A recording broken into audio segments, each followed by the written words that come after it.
I demand that you hang up that phone right now, or you will be removed from this aircraft. Move out of that seat, ma'am, or I'll have security remove you in front of everyone.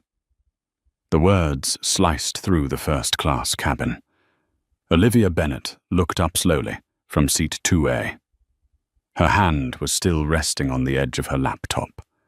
Her boarding pass lay open beside a half-full glass of water.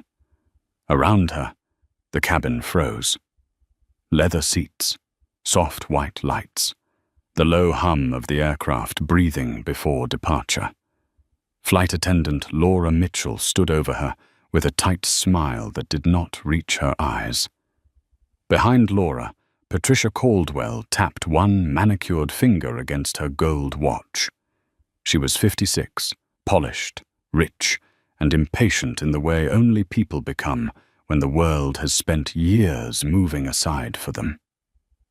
"That is my seat," Patricia said, loud enough for the first 2 rows to hear. "I always sit there." Olivia blinked once.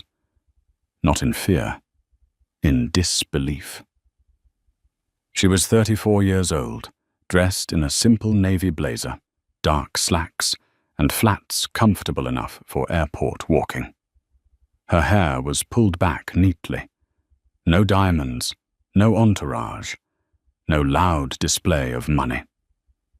Just a black leather tote, a laptop, and the quiet stillness of a woman used to carrying power without needing to announce it. Laura held her tablet close to her chest. "There seems to be a misunderstanding," she said. "Miss Caldwell is one of our most valued Platinum members. We need you to move so we can accommodate her." Olivia reached into her wallet and removed her Sterling Air Platinum card. Then she lifted her boarding pass. "My name is Olivia Bennet," she said. Her voice was calm, almost gentle. "This is my assigned seat. I booked it 3 weeks ago." Laura's smile stiffened. For 1 second, the truth sat between them.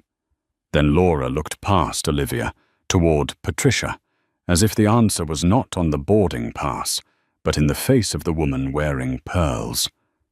Patricia gave a small, cold laugh.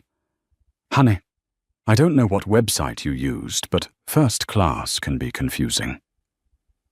A man across the aisle lowered his newspaper. A woman in row 3 stopped scrolling. Somewhere behind them, a phone camera clicked on with a soft chirp. Olivia felt the old weight press against her ribs, the same weight she had known in boardrooms, hotel lobbies, private clubs, and investor dinners. That silent question. "How did you get here? Who let you in?" She did not answer that question with anger. She never had. Anger made them comfortable. It gave them a story they already wanted to believe. So she sat taller. "I paid for this seat," Olivia said. "I followed every rule. I will not move because another passenger prefers it." Laura's cheeks tightened. Her fingers pressed harder against the tablet. Patricia leaned closer, perfume sharp in the chilled cabin air. "You're holding up the flight," she whispered. "People like me have meetings to attend." The words landed quietly. "People like me." Olivia heard what was not said. So did Laura. So did the passengers pretending not to watch. But no one moved. No one spoke. Laura lowered her voice. "Ma'am, we can offer you another seat." "Why?" The question was simple. It hit like a gavel. Laura hesitated. Patricia's expression changed. "Not much. Just a flicker. Irritation, turning into something darker. She was not used to being questioned. Certainly not by a young black woman in the seat she believed belonged to her by habit, status, and skin. Olivia's phone buzzed on the tray table. A preview flashed across the screen. Board briefing moved to noon. Sterling Air digital transformation contract ready for final review. Laura saw only a glimpse, not enough to understand. Patricia saw nothing at all. Neither of them knew the woman they were trying to move was the founder and CEO of Bennett Logic, the artificial intelligence company Sterling Air desperately needed to rescue its failing customer service systems. Neither knew she controlled a stake large enough to shake the boardroom. Neither knew this seat was not just a seat. It was evidence. Laura straightened and lifted her chin. Then I'll call the cabin supervisor. Olivia folded her boarding pass with careful hands. Please do. The cabin seemed to shrink around them. Engines murmured outside the window. Cameras rose quietly from laps and coat pockets. Patricia smiled as if victory had arrived. But Olivia Bennett did not look defeated. She looked like a storm waiting for the right moment to speak. Ethan Parker arrived with the kind of footsteps that made junior crew members straighten their backs before they even saw him. He was 45, tall, broad through the shoulders, with silver at his temples and a face trained to show authority before compassion. His Navy supervisor jacket was pressed so sharply it looked carved.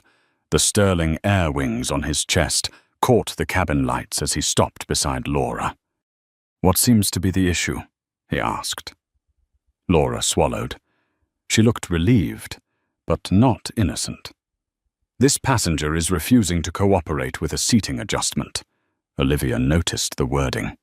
This passenger, not Miss Bennett, not the guest in seat 2A, not the woman with the valid ticket.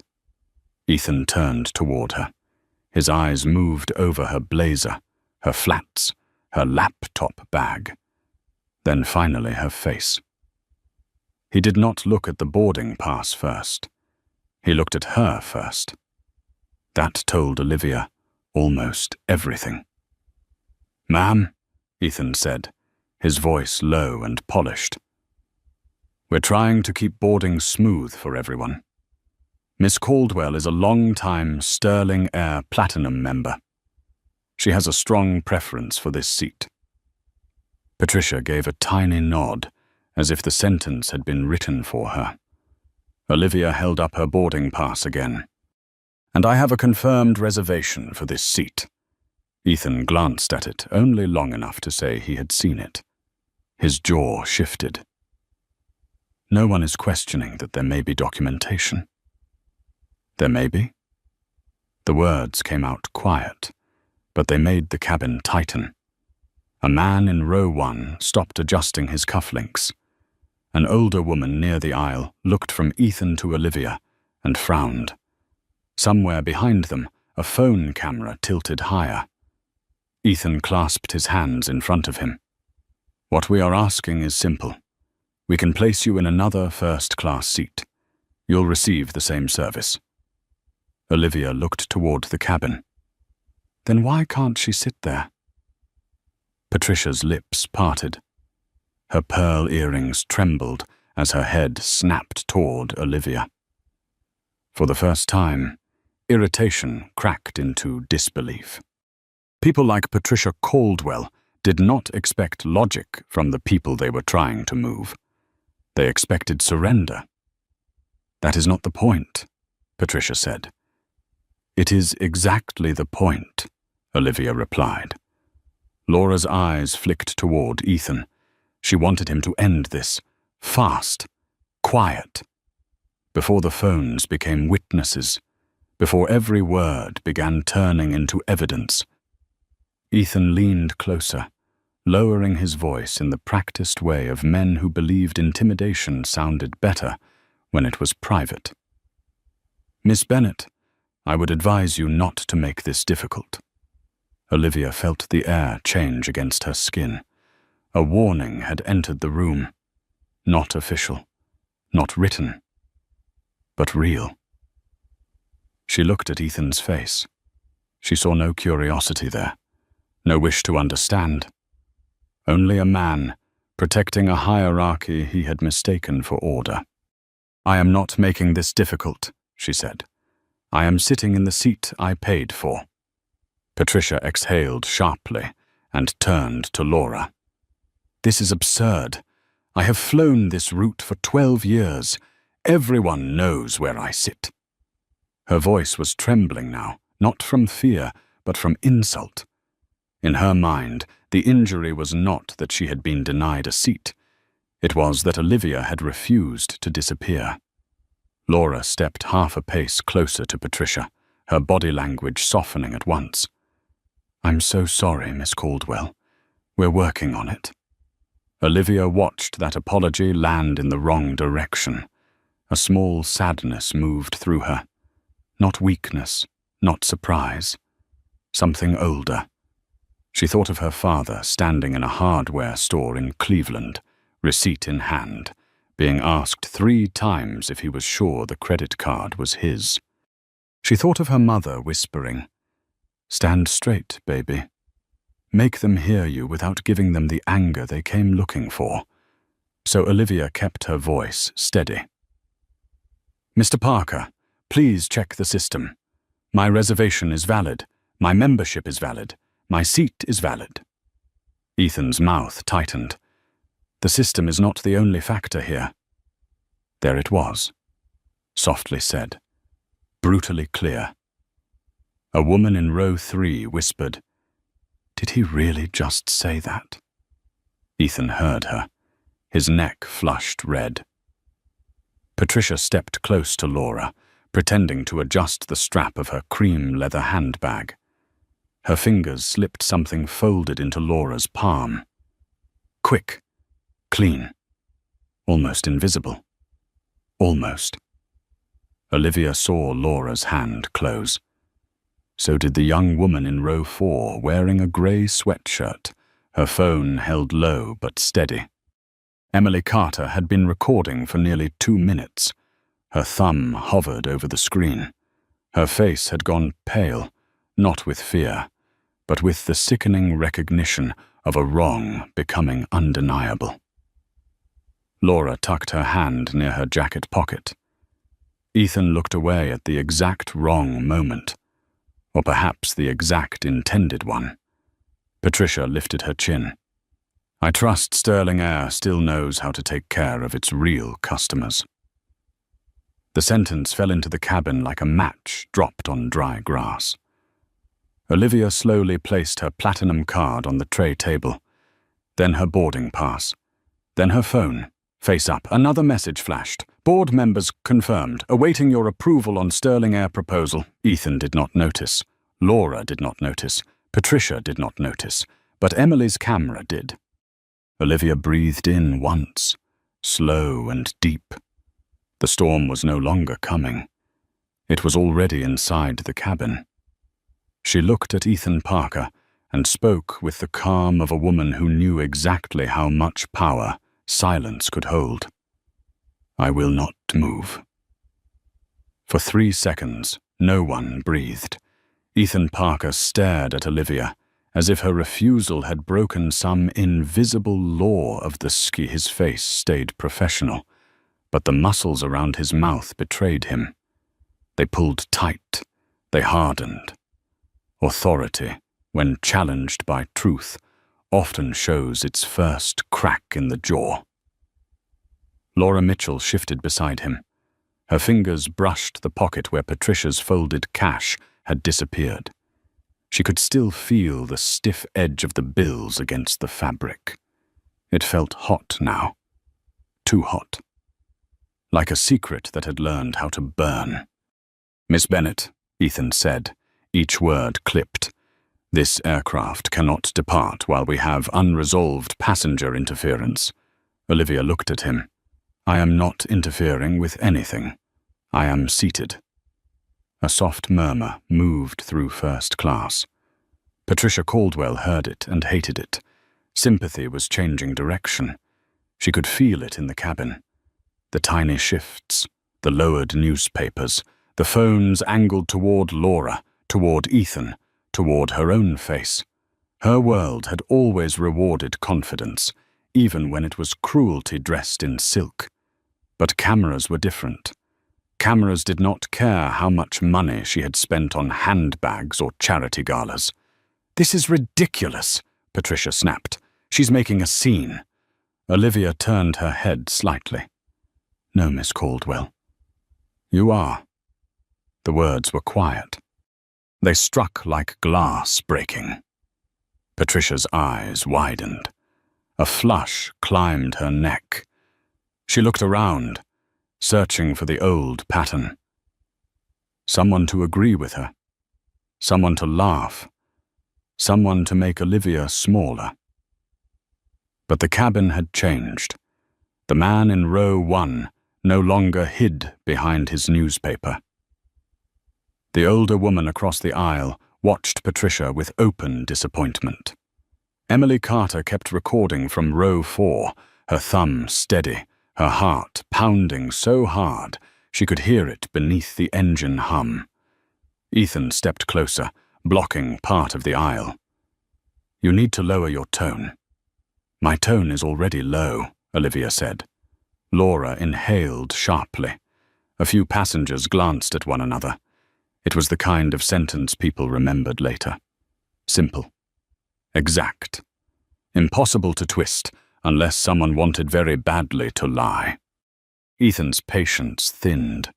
He was used to difficult travelers, loud men with bourbon breath, wealthy couples arguing over luggage, nervous parents with crying babies. But Olivia was different.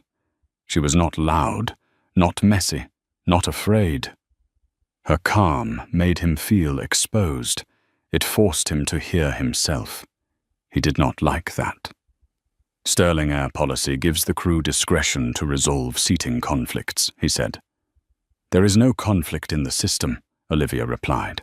"There is only a passenger refusing her assigned seat and a crew choosing to pressure the wrong person."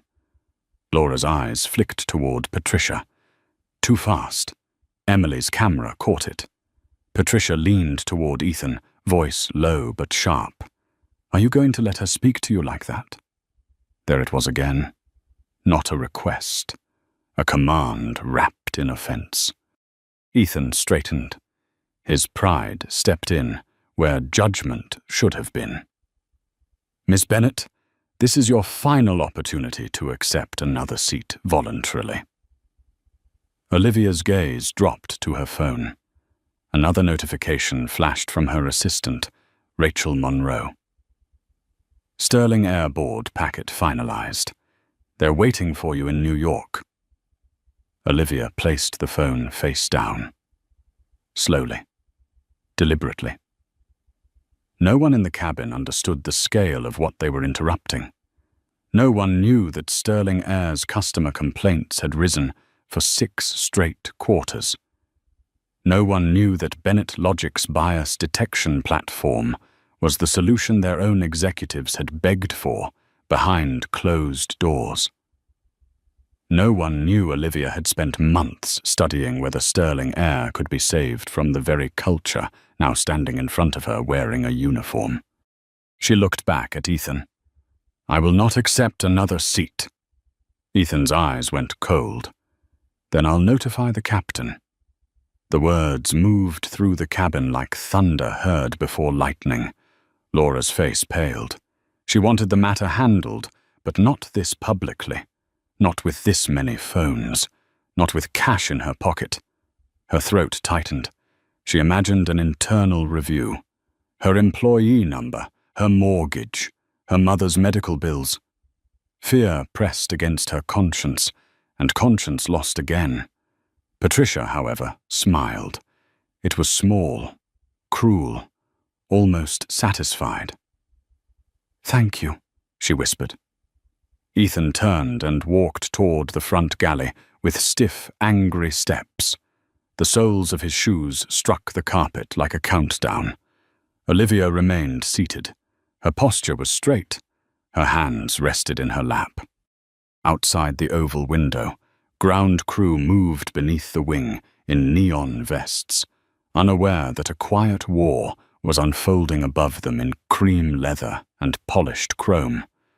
The passengers watched her differently now, not as a disturbance, as a measure, a test of what they themselves would tolerate. Emily swallowed, zoomed in, and kept recording. She did not know Olivia's true identity yet. She only knew injustice had a face, a voice, and a seat number. At the front of the cabin, Ethan lifted the service phone and spoke in a low, urgent tone.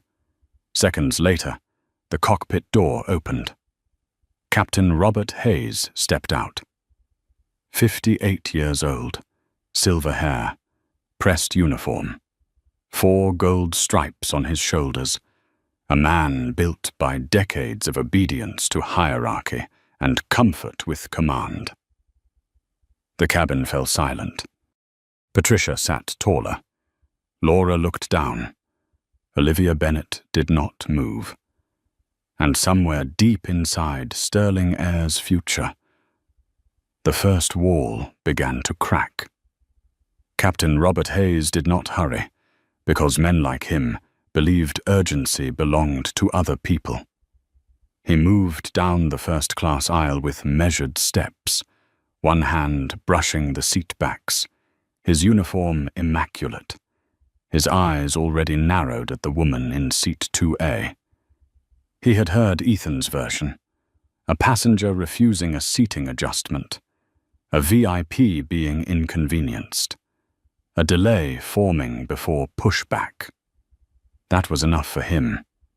In his world, the cockpit was command. The crew was truth. The passenger was the problem. "Miss Bennet," he said, stopping beside Ethan. "I'm Captain Hayes." Olivia looked up at him. "Captain?" Her voice was steady. No apology.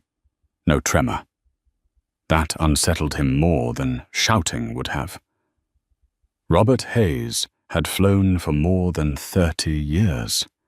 He had landed through ice over Denver, crosswinds in Dallas, thunderstorms over Atlanta. He had been applauded by cabins full of passengers and praised by executives who loved his on-time record. But none of that had taught him how to see dignity when it did not come wrapped in the package he expected. He glanced at Laura. She stood slightly behind Ethan, pale under her makeup. He glanced at Patricia, who gave him the pleading look of a woman who knew exactly how to perform injury. Then he looked back at Olivia. "My crew tells me you're refusing to cooperate." "My crew?" Olivia repeated softly. A warning flickered in Robert's eyes. Olivia continued. "Your crew has not corrected a passenger sitting in the wrong seat.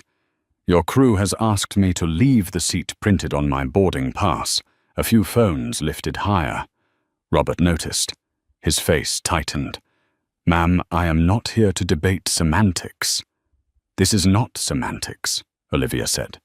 "This is policy. This is documentation. This is basic fairness." Patricia let out a brittle laugh. "Oh, for heaven's sake." Robert raised one hand without looking at her, a gesture meant to restore order. The cabin obeyed. Mostly. But Emily Carter did not lower her phone. She kept recording, her breath shallow, her eyes locked on the scene. Robert leaned slightly toward Olivia. His voice dropped. "Under federal aviation regulations, passengers are required to comply with crew instructions." Olivia nodded once.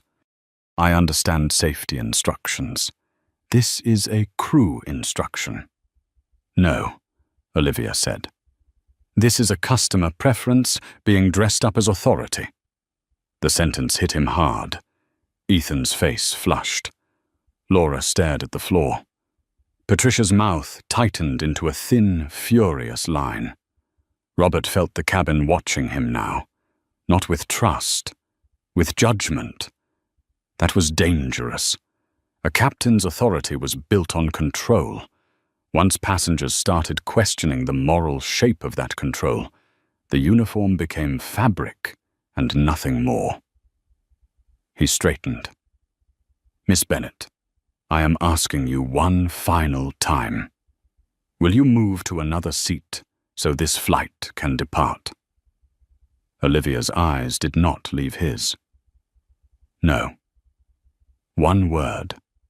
Clean. Final. Unafraid. The engine hum seemed to deepen. Somewhere in economy, a child laughed, unaware that first class had become a courtroom. Robert inhaled through his nose. He did not feel racist. He did not feel cruel. That was the frightening thing. Most unjust men do not feel wicked while doing harm. They feel inconvenienced. They feel responsible. They feel certain. Then I will have no choice but to request airport security. A woman across the aisle whispered. She showed them her ticket. The older man in row 1 muttered, "This is wrong." Patricia heard them and snapped her head around. "You people don't know the whole story." Olivia turned to her. "Neither do you." Patricia froze. For the first time, something like unease touched her face. Olivia picked up her phone and placed it beside her boarding pass again. The screen lit up. "Incoming call. Rachel Monroe. Bennett Logic Executive Office." Robert saw the words but did not absorb them. His mind was all ready, committed. Men who have chosen the wrong road often speed up when they see the warning signs. "Ethan," he said, "call security." Laura's breath caught. "Captain, maybe we should verify with ground services one more time." It was the first fragile sound of conscience from her all morning. Ethan turned on her. Laura. Just her name. Sharp as a slap. She went silent. Olivia saw it. The small surrender. The human being inside Laura reaching for the truth, then pulling back because fear had stronger hands. Robert tapped his headset and spoke toward the front. "We need airport security at the aircraft door for passenger removal. First class, seat 2A. Emily's fingers trembled. Her video was still rolling. In the back of the cabin, whispers spread faster now. Discrimination. Valid ticket. Platinum card. They're really doing this. Patricia sat down in the empty aisle seat across from Olivia, crossing her legs with theatrical patience. Her face said victory. Her eyes said punishment. Olivia did not look away from the captain. She felt the entire weight of the moment settle over her shoulders. Not just for herself, for her father, for her mother. For every person ever asked to prove they belonged after they had already paid the price of admission. Her phone buzzed again. Rachel Monroe. Then a text. "Olivia, the Sterling Air Board is asking why you haven't joined the pre-meeting call." Olivia turned the phone face down. Not yet. The reveal would come, but not before the world saw clearly what Sterling Air chose when it thought she was powerless. The cabin door opened with a soft mechanical sigh, and 2 airport security officers stepped inside. The sound was small. The meaning was enormous. First class went still again. Not the polite stillness of luxury travel, but the cold stillness of people realizing a line had been crossed and no one had stopped it. Champagne glasses rested untouched, laptops dimmed. Seatbelts clicked under nervous hands. The air smelled faintly of leather, coffee, and fear. Officer Daniel Brooks came first. Late 40s, broad shoulders, careful eyes. Behind him was Officer Megan Riley, younger, alert, her hand resting near her radio instead of her cuffs.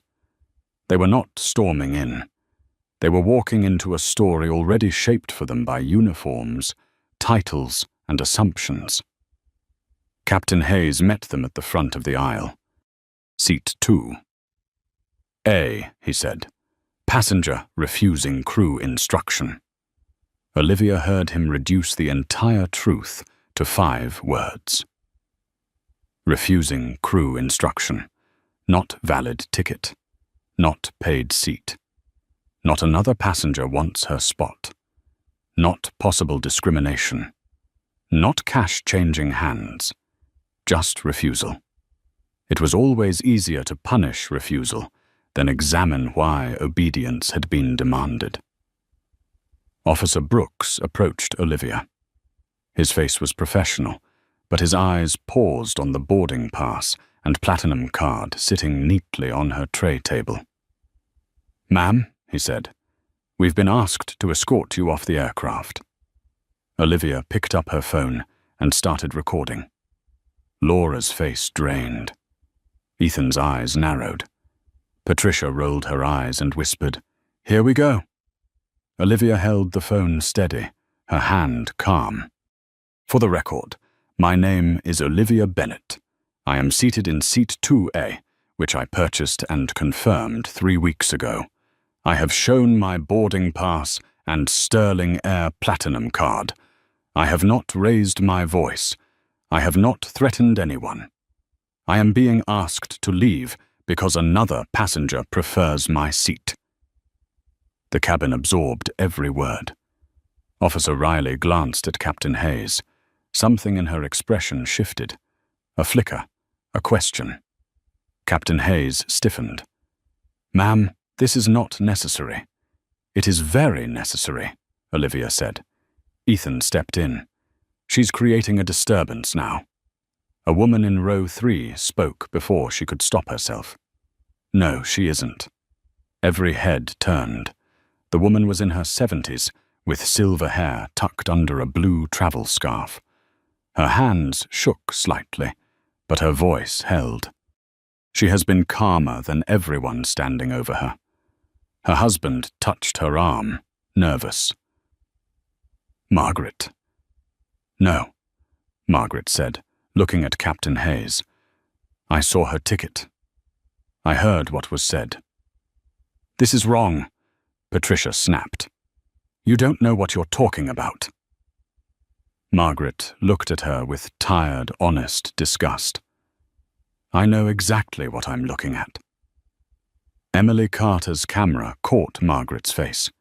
It caught Patricia's anger. It caught Laura's pocket.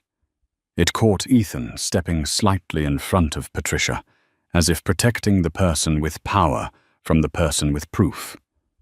Officer Brooks cleared his throat. "Ma'am, we can sort this out in the terminal." Olivia looked at him, and for a moment he saw not defiance, but exhaustion, not weakness, a deep human fatigue. The kind carried by people who had spent their lives staying composed, while others mistook that composure for permission. "Officer," Olivia said, "am I being accused of a crime?" "No, ma'am. Am I a safety threat?" He hesitated. Captain Hayes cut in. "She is delaying departure." Olivia did not look away from Officer Brooks. "That was not my question." The silence that followed was sharp enough to wound. Officer Riley lowered her eyes to the boarding pass again. 2A first class, Olivia Bennett. Everything clear, everything ordinary. Everything turned ugly by people who refused to let ordinary be enough. Brooks exhaled. "No, ma'am. You are not being accused of a crime." "Then say on camera why I am being removed." Ethan's voice hardened. "Because the crew requested removal." Olivia turned her phone toward him. "And why did the crew request it?" His mouth opened. Nothing came out clean. Patricia leaned forward, furious now. Because you're being difficult. Olivia turned the camera toward her. Difficult means refusing to surrender what belongs to me. The words landed in every row. Laura's eyes filled. She wanted to speak. Emily could see it. Her lips parted, then closed. The money in her pocket seemed to weigh more than her body. Captain Hayes made the decision because pride had pushed him too far to retreat. Officers, remove her. Officer Brooks looked pained, but he nodded. Ma'am, please gather your belongings. Olivia held the camera on her face for one quiet second. Her eyes glistened, but no tear fell. Then she packed. Laptop, charger, documents, black leather tote, boarding pass, platinum card. Every movement was slow, precise, dignified. The cabin watched like a jury watching evidence being sealed. As Olivia stepped into the aisle, Patricia's smile returned. Small, triumphant, deadly foolish. Olivia stopped beside her. You think this ends with a seat? Olivia said. Patricia looked up with a sneer. Doesn't it? Olivia's phone buzzed again in her hand. Rachel Monroe. Then a text filled the screen. Sterling Air Board is now in emergency hold. They need their largest voting partner on the call. For the first time, Patricia saw enough to understand she had missed something. Her smile weakened.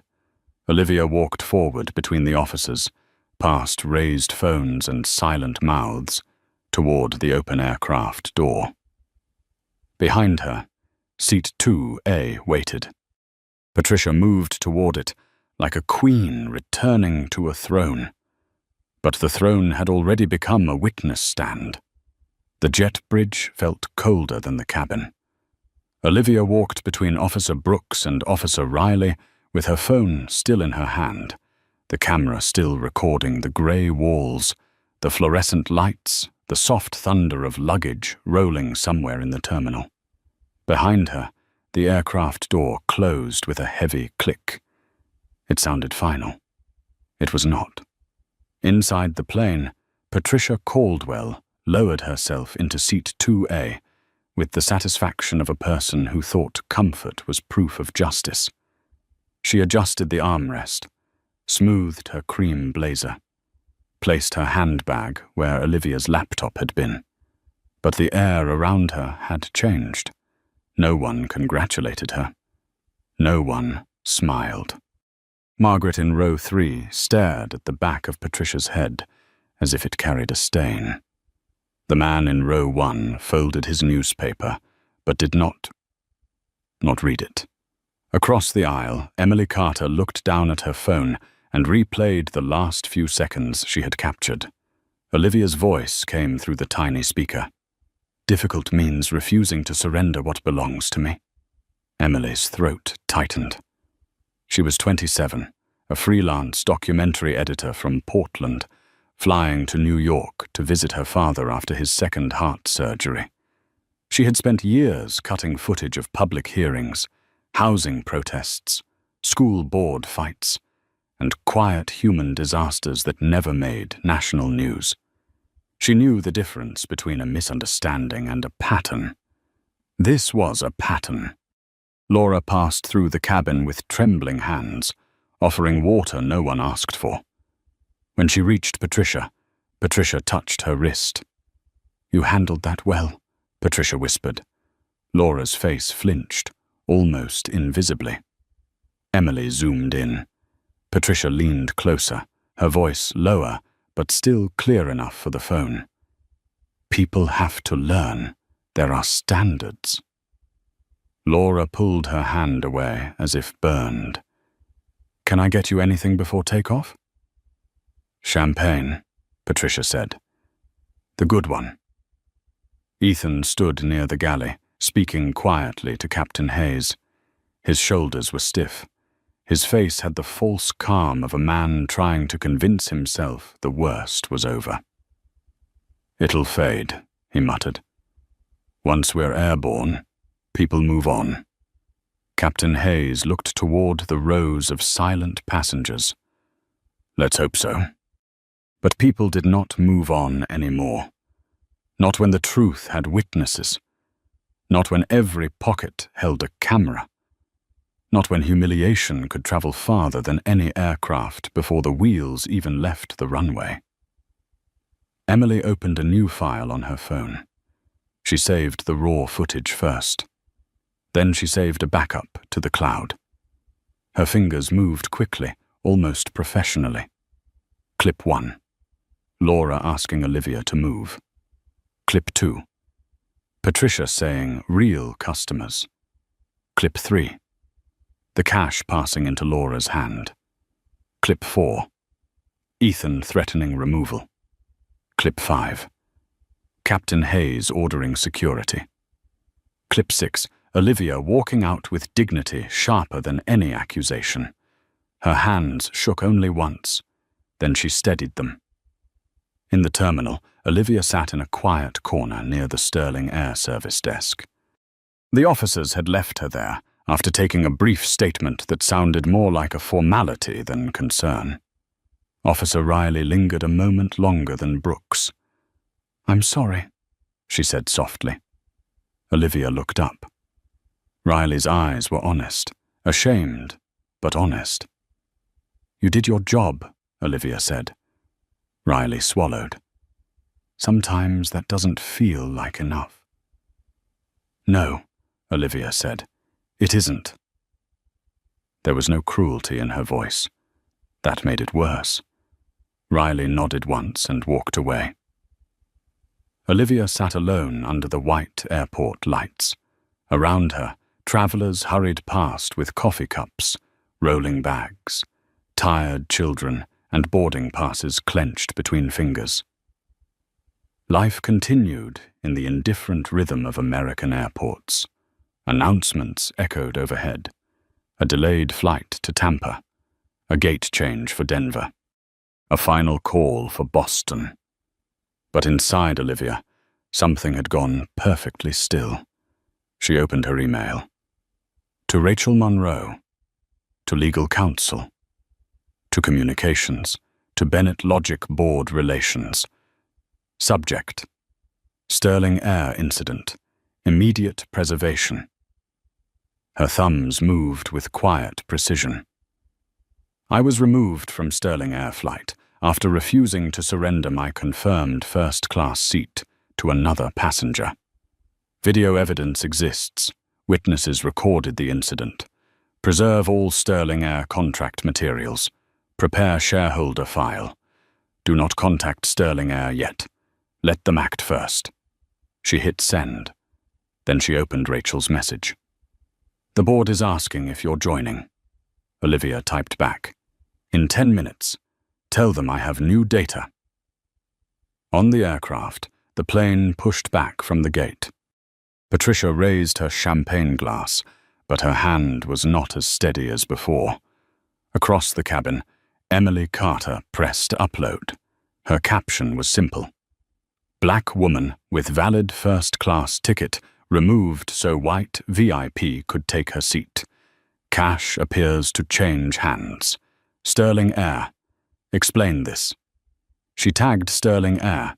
She tagged 3 news stations. She tagged 2 civil rights accounts and 1 aviation watchdog. Then she tapped post. The video went live while the aircraft was still taxiing. By the time the wheels lifted off the runway, the truth was already airborne ahead of them. Emily Carter thought the video might get a few thousand views. She was wrong. By the time Sterling Air Flight 712 climbed above the clouds, her phone was shaking in her hand from notifications. First came strangers, then aviation bloggers, then local reporters, then people who had lived some version of that moment in hotels, restaurants, banks, college offices, hospitals, and first-class cabins where their receipts had not been enough to make them fully human. One comment appeared again and again. She had the ticket. Why was she the one removed? Emily sat frozen in row 4, the blue glow of her phone reflected in her eyes. She watched the view count jump from hundreds to thousands, then tens of thousands. Each refresh felt like a heartbeat getting louder. Her caption had gone beyond her circle, beyond Portland, beyond aviation Twitter, beyond anything she could control. Across the aisle, Margaret leaned toward her. "Is it online?" Emily nodded. Her voice came out thin. "It's spreading." Margaret looked forward at Patricia Caldwell, now sipping champagne in Olivia's seat, and her mouth tightened. Good. Patricia tried to pretend she did not hear them, but she did. She heard every whisper, every soft vibration of phones, every breath that did not welcome her victory. Seat 2. It no longer felt like a throne. It felt like a spotlight. Laura moved through the cabin with a tray of drinks, but her steps had lost their rhythm. Twice she nearly spilled sparkling water. Once she forgot a passenger's order and apologized in a voice so small it barely survived the cabin noise. Ethan noticed. He motioned her into the galley. "Get yourself together," he whispered. Laura's eyes flashed with panic. "People are posting." "They always post," Ethan said. "It'll pass." "No." She shook her head. "Emily has the cash on video." Ethan went still. For the first time all morning, the authority in his face lost its shape. "What cash?" Laura stared at him, horrified by the lie arriving too late to save them. "Ethan." His throat moved. He looked toward Patricia, then toward the rows of passengers, then toward the cockpit door as if a better version of events might be hiding behind it. But truth is merciless once recorded. In the terminal at Los Angeles International Airport, Olivia Bennett sat alone with her laptop open. The airport noise moved around her like water around stone. She had joined the emergency board call from a quiet business lounge, her face calm on the screen, her posture straight, her voice steady enough to frighten every executive listening. Rachel Monroe appeared in a smaller window from Bennett Logic's New York office. Behind her, 2 attorneys sat with open notebooks and hard eyes. "Olivia," Rachel said softly, "you need to know something." "I'm listening." "The video is viral." Olivia did not blink. "How viral?" Rachel glanced down. "Over 1 million views in under an hour. National outlets are asking for confirmation. Sterling Air's social accounts are being flooded. The board is already aware." On the main screen, Sterling Air's interim board chair, a grey-haired man named Charles Whitman, shifted in his leather chair. He had spent 40 years speaking in measured corporate language. Now his voice cracked at the edges. "Miss Bennett, we were told there was a passenger disruption." Olivia looked at him through the camera. The room behind her was quiet. Too quiet. "There was a disruption, Mr. Whitman," she said. "It was caused by your crew." No one spoke. Olivia continued. "I was seated in my confirmed first-class seat. I presented my boarding pass. I presented my platinum card. I asked for policy. I received pressure. I asked for fairness. I received threats. I asked why I was being removed.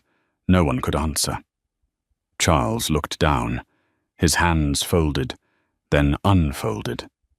"We are reviewing the matter." "No," Olivia said. The word was soft, final. Every face on the screen froze. "You are not reviewing a matter. You are facing a culture failure that happened in public because your employees believed the person they were humiliating had no power. One attorney beside Rachel lifted his pen, ready. Olivia's eyes sharpened. Here is what your team did not know.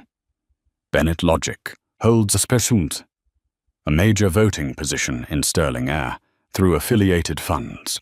My company is also the finalist for your $50 million digital transformation contract, the same contract designed to fix the bias failures in your customer service systems. Charles went pale. In Chicago, a board member whispered, "Oh my God." Olivia heard it. She let the silence breathe. Then she said, "Yes.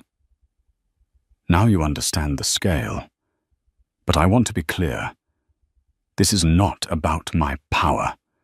It is about what your company does to people when it thinks they have none." Rachel lowered her eyes.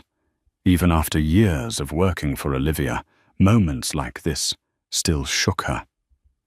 Not because Olivia was angry, because she was controlled, because every word carried the weight of judgment sharpened by restraint. Olivia opened a file on her laptop. "I am requesting immediate preservation of all flight records, crew communications, passenger manifests, cabin video where available, and employee reports. I am also requesting an emergency shareholder meeting today."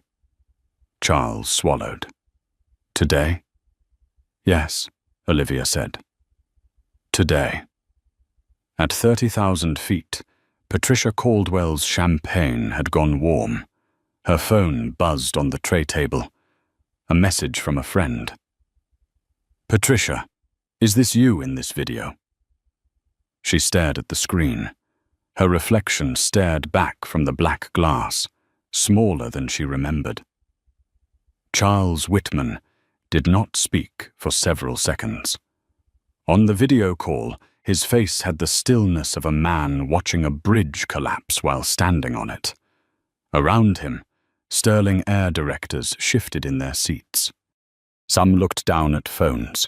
Some whispered to assistants just outside the frame. One woman pressed both hands against her mouth, as if she could hold back the future. Olivia watched them all. She saw the calculation begin. Not sorrow. Not yet. Risk. Market risk, legal risk, contract risk, reputation risk. The great corporate alarm bells always rang louder when dignity became financial exposure. Rachel Monroe leaned closer to her camera. "We have 3 additional witness videos now. One angle clearly shows Miss Caldwell passing folded cash to Laura Mitchell. Another shows Ethan Parker stepping between the camera and Miss Caldwell immediately afterward." Charles closed his eyes. An older director named Martin Blake muttered, "This is a nightmare." Olivia's gaze cut toward him. "No, Mr. Blake. A nightmare is being removed from a seat you paid for while strangers record your humiliation. What you're experiencing is consequence." No one answered. The sentence settled over the call like a verdict. In the air, Captain Hayes received the first message through company operations. "Urgent. Viral passenger incident involving Flight 712. Preserve all crew reports. Do not delete communications." He read it twice in the cockpit. His throat tightened.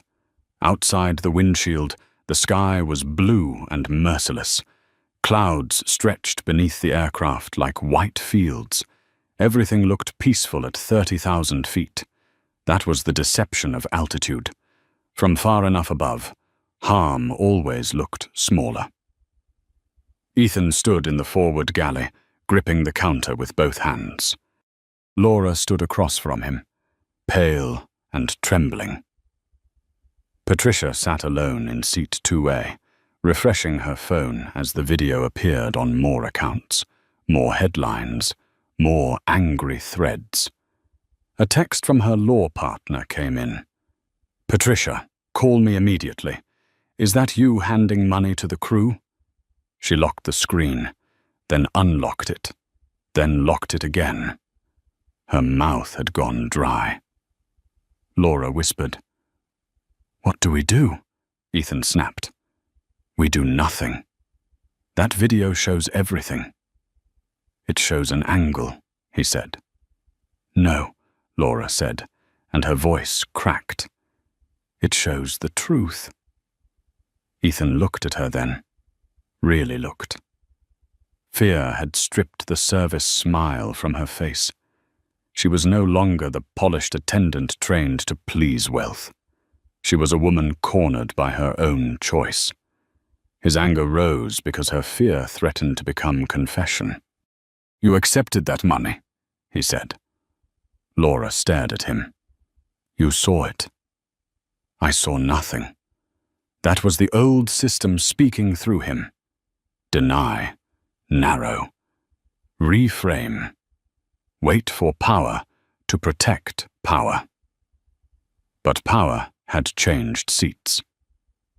Back in the lounge, Olivia opened another document. Her legal counsel, Raymond Cole, a former federal prosecutor with steel-gray eyes, spoke with controlled force. "Olivia, the evidence supports multiple claims: discriminatory treatment, breach of contract, possible bribery involving airline staff, retaliatory removal. We can file aggressively." Olivia looked at the screen. "We will prepare. But first, I want the board to answer." Charles lifted his head slowly. "Answer what?" "Whether Sterling Air believes what happened to me was an isolated incident or evidence of a culture your leadership has ignored." The question did not need volume. It needed courage, and no one on the Sterling Air side had enough of it yet. Martin Blake cleared his throat. "Miss Bennett, with respect, we should avoid drawing conclusions before an investigation is complete." Olivia's eyes sharpened. "With respect, Mr. Blake, I was investigated in public by your employees, while the passenger who actually caused the conflict was rewarded with my seat. You were comfortable with immediate conclusions when the target was me." Rachel looked down, hiding the flash of pride in her eyes. Charles rubbed his forehead. He had known Sterling Air had problems, complaints buried in quarterly summaries, training audits postponed, senior crew protected because wealthy passengers liked them, a culture of soft exceptions, quiet favoritism, smiles for some, suspicion for others. He had called it legacy service. Now it had a harsher name. Olivia spoke again. "I am calling an emergency shareholder meeting at 4 o'clock Eastern. Full attendance, legal present, communications present, human resources present. I will present evidence. I will also present demands." A director leaned forward. "Demands?" "Yes." Her voice lowered. "Immediate suspension of Laura Mitchell, Ethan Parker, and Captain Robert Hayes, pending termination review. Full disclosure of the incident. Preservation of all records. A public apology that does not hide behind the word misunderstanding. Independent culture audit. Mandatory bias intervention across all customer-facing divisions. And a board-level ethics committee with external oversight." Charles looked as though each demand had struck him physically. "And if the board refuses?" he asked. Olivia did not pause. "Bennett Logic withdraws from the $50 million transformation contract. My affiliated funds begin review of divestment options for our voting stake, and every piece of evidence goes to regulators, shareholders, and the public." Silence. Then Rachel added, almost gently, "The media is already calling this Sterling Air's defining crisis." On Flight 712, Patricia's phone lit again. This time it was not a text. It was a headline. "Black CEO removed from first-class seat for white VIP." Sterling Air faces discrimination, firestorm. Patricia stared at one word: CEO. Her fingers went cold. For the first time since boarding, she looked at the empty aisle where Olivia had walked away. And she understood. The woman she had forced out of seat 2A had not lost power when she left the plane. She had taken it with her. By 4 o'clock Eastern, Sterling Air's emergency shareholder meeting looked less like a corporate call and more like a trial. Faces filled the screen in neat little boxes. Directors, attorneys, human resources executives, communications officers with tired eyes. Outside the glass walls of Sterling Air's Chicago headquarters, reporters had already begun gathering near the lobby, their camera lights blooming against the late afternoon grey. Inside, nobody touched the coffee. Olivia Bennett appeared on screen from Bennett Logic's New York conference room. She wore the same navy blazer she had worn on the aircraft. No dramatic wardrobe change. No attempt to look wounded. That was what unsettled them most. She looked exactly like what she was. Prepared. Beside her sat Raymond Cole, her lead counsel, and Rachel Monroe, who had spent the last 3 hours organizing evidence with the precision of a battlefield commander. Charles Whitman opened the meeting with a dry mouth. "Miss Bennett, members of the board, thank you for joining on short notice. We are here to address this morning's incident involving Flight 712. Olivia leaned forward slightly. "Mr. Whitman, before we begin, I would like the record to reflect that the word incident is insufficient." Charles froze. Olivia continued. "This was not a lost bag. Not a weather delay. Not an unfortunate misunderstanding. This was a public removal of a paying black passenger from a confirmed first-class seat to satisfy the preference of a wealthy white passenger. It involved pressure from crew, misuse of authority, and what appears on video to be cash exchanged for favorable treatment." The call went silent. Raymond shared his screen. The first video played. Laura Mitchell standing over Olivia. Patricia Caldwell behind her, chin lifted, saying she always sat there. Olivia holding up her boarding pass, her platinum card, her calm voice filling the boardroom speakers. "I am a Sterling Air Platinum member. This is my assigned seat." No one moved. The second clip played. Patricia leaning close to Laura. Folded bills slipping into Laura's hand. Laura's fingers closing. Ethan Parker glancing away. A communications executive covered her mouth. The third clip played. Captain Robert Hayes saying, "She is delaying departure." Then Olivia's voice. "Am I being accused of a crime?" "No, ma'am." "Am I a safety threat?" The pause was devastating. Charles closed his eyes. The evidence did not shout. It did not need to. It sat there, clean and cold, impossible to charm, impossible to spin. When the clips ended, Olivia spoke. "I want to know who trained your employees to believe this was acceptable." No one answered. She looked from face to face on the screen. "And if no one trained them, I want to know who allowed this culture to grow until they felt safe doing it." Martin Blake shifted in his chair. "Miss Bennett, what happened was clearly unacceptable.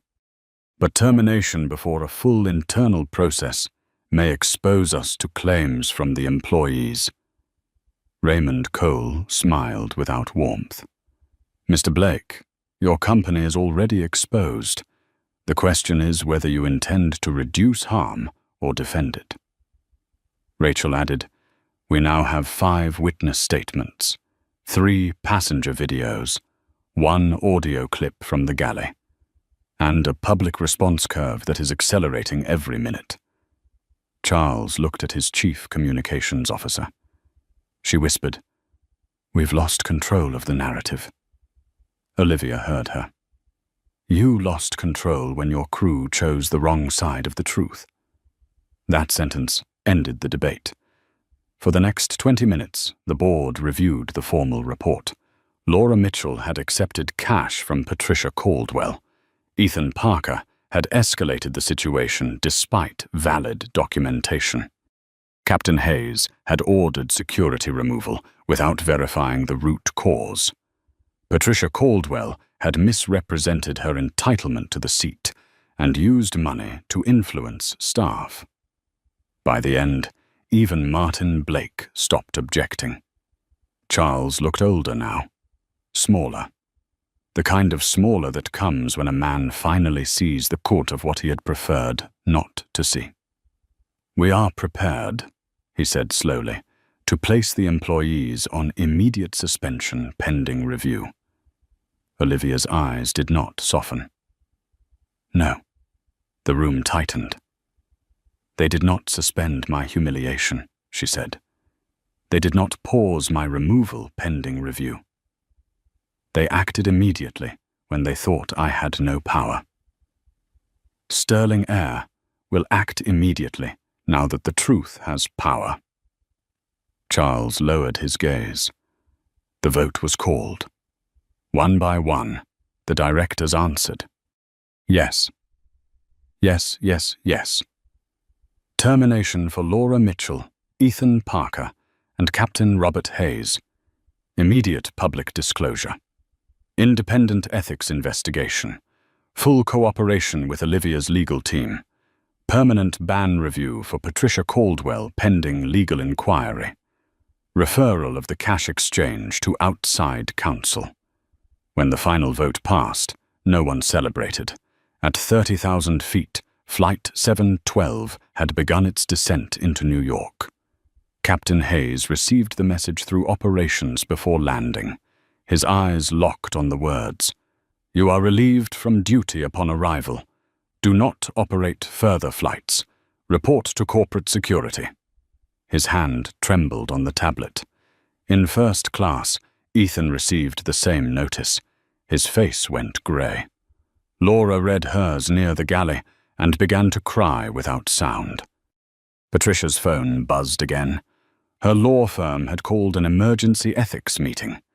She looked at seat 2A, the seat she had stolen, and for the first time it felt too large for her body. Back in New York, Olivia closed her laptop after the vote. Rachel exhaled beside her. "Are you okay?" Olivia looked toward the darkening window, where city lights were beginning to glow like small fires. "No," she said quietly, "but this is a beginning." 3 days later, Sterling Air stopped every flight in its network for 48 hours. Not because of weather, not because of a cyber attack, because one woman had refused to surrender her dignity. Television crews lined the sidewalks outside headquarters. Stock analysts argued on cable news. Civil rights organizations demanded answers. Shareholders wanted blood. Employees wanted clarity. Families of crew members cried in kitchens across America, while headlines repeated the same uncomfortable truth. The problem had never been Seat 2A. The problem had been what happened when the people in power believed no one important was watching. Inside the main auditorium in Chicago, hundreds of employees sat in silence. Pilots, flight attendants, supervisors, managers.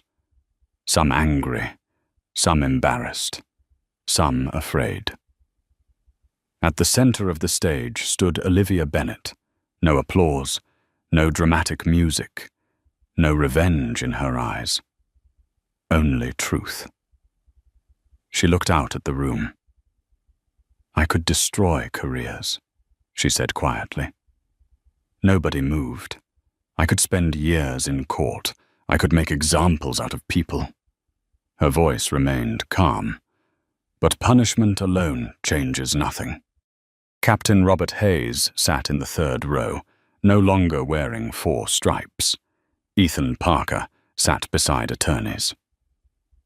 Laura Mitchell looked 10 years older than she had a week ago. Tears filled her eyes before Olivia even continued. "You failed me," Olivia said. "But the greater tragedy is that you failed yourselves." Somewhere along the way, status became more important than fairness. Comfort became more important than truth, and people stopped asking the most important question. She paused. Would I do this if nobody knew who she was? Silence. Heavy. Painful. Necessary. Patricia Caldwell was not there. Her law firm had terminated her partnership. Her social circles had disappeared almost overnight. Invitations stopped coming. Calls went unanswered. The world she had built around privilege collapsed faster than she believed possible. But Olivia had refused to speak her name again, because sometimes forgetting is a harsher sentence than hatred. Laura stood slowly, tears streaming down her face. "I accepted the money," she whispered, "and I told myself it wasn't a big deal. I told myself I needed the job. I told myself everybody did things like that." Her voice broke. I was wrong. Across the room, Ethan lowered his head. For the first time in decades, he had no title protecting him. No badge, no authority. Only himself. Captain Hayes looked older now. Smaller. Human. And that was where change finally began. Months later, Sterling Air launched the Second Chance Initiative. Ethics training became mandatory. Bias intervention programs spread through every division. Passenger complaints dropped. Trust slowly returned. Emily Carter received a journalism award for her footage. Margaret and her husband received lifetime travel benefits after refusing to stay silent. Officer Megan Riley became a training advisor for airport conflict resolution. And Olivia Bennett? She never asked for a statue. She never asked for praise. She signed the $50 million technology contract only after the reforms were complete. Because mercy without accountability is weakness. And accountability without mercy is just another form of power. Late one evening, Olivia stood alone in her office overlooking Manhattan. City lights stretched beneath the glass like stars fallen to earth. She thought about her father in Cleveland. Stand straight, baby. Make them hear you without giving them the anger they came looking for. She smiled softly. Seat 2. A had never been about a seat. It had been about a question every society eventually faces. Who deserves dignity? And the answer had always been simple. Everyone. If this story moved you, please take a moment to like the video and subscribe for more powerful stories about courage, accountability, and justice. And in the comments, write these 3 words: respect changes everything.